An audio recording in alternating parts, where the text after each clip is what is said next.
अस्सलाम वालेकुम guys and welcome to Ababeel. तो आज की वीडियो में हम बात करेंगे इंडिया के एक नए टैंक के बारे में। इंडिया ने एक नया टैंक अनवेल किया है जो कि एक लाइट टैंक है और इसे जोरावर का नाम दिया गया है। आज की वीडियो में हम जानेंगे कि जोरावर में कितना ज़ोर है। So let's start. इंडिया ने इसी मंथ अपने जोरावर लाइट टैंक का प्रोटोटाइप अनवेल किया है और ये टैंक ख़ास तौर पर चीन से लड़ने के लिए डिज़ाइन किया गया है, जिसके लिए इसमें यह सलाहियत भी है कि यह पहाड़ी इलाकों में भी आराम से ऑपरेट हो सकेगा। हुआ ये था कि 2020 से 2022 के दरमियान इंडिया और चीन के माबीन सिक्योरिटी सिचुएशंस बनती हैं, इनके दरमियान झड़पें होती हैं। चीन ने इंडिया के कुछ एरिया पर कब्ज़ा भी कर लिया था। तब से इंडिया चाहता है कि लद्दाख के इन हाई अल्टीट्यूड मकामात पर मेन बैटल टैंक्स होने चाहिए जो चीन का मुकाबला कर सकें।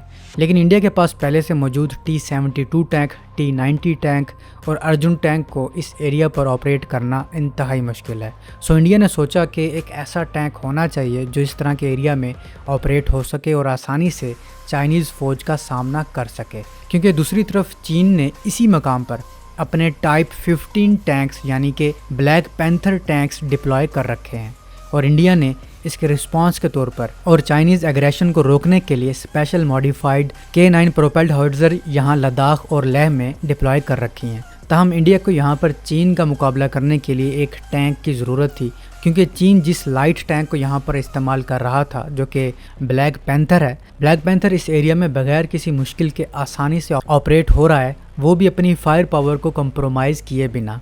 तो इसे देखते हुए इंडिया ने भी एक लाइट टैंक प्रोजेक्ट शुरू किया जिसको जनरल जोरावर सिंह के नाम से मंसूब किया गया, जो कि डोगरा राजपूत रूलर के मिलिट्री जनरल थे।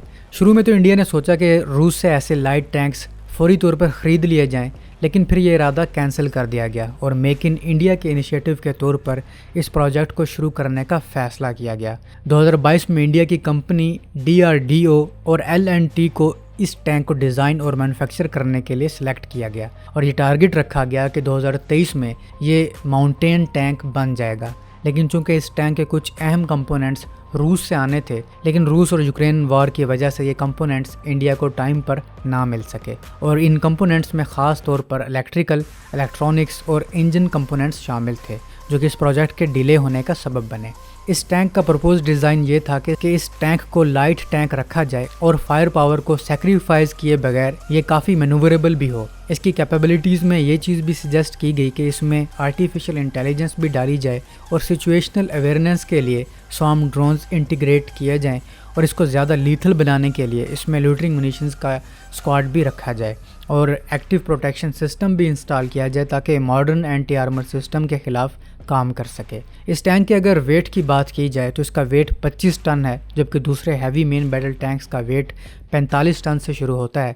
चूँकि ये एक लाइट टैंक है तो इसका वेट 25 टन है, जबकि इसके कंपटीटर यानी कि ब्लैक पैंथर का वेट 36 टन है।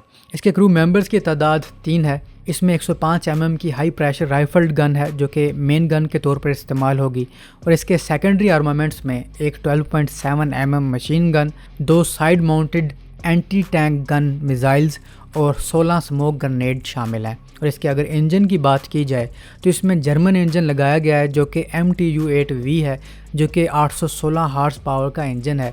इस टैंक की मैक्सिमम स्पीड 70 km/h बताई जाती है। दोस्तों 2024 के शुरू में इंडिया ने इस टैंक का प्रोटोटाइप डेवलप कर लिया और 2024 के शुरू से अब तक इसके ट्रायल्स भी जारी हैं। इसके ट्रैक ट्रायल्स जुलाई 2024 में कंप्लीट हुए और अब इसके लद्दाख में हाई अल्टीट्यूड ट्रायल्स होंगे और 2027 तक ये टैंक इंडियन आर्मी में शामिल हो जाएगा। इंडियन आर्मी ने इस टैंक का इनिशियल ऑर्डर 55 टैंक्स का दिया था और अब इंडियन आर्मी ऐसे मज़ीद 295 टैंक सर्विस में शामिल करने का प्लान कर रही है। लेट्स सी कि ये टैंक हाई अल्टीट्यूड पर इंडियन आर्मी के लिए कितना कारगर साबित होता है।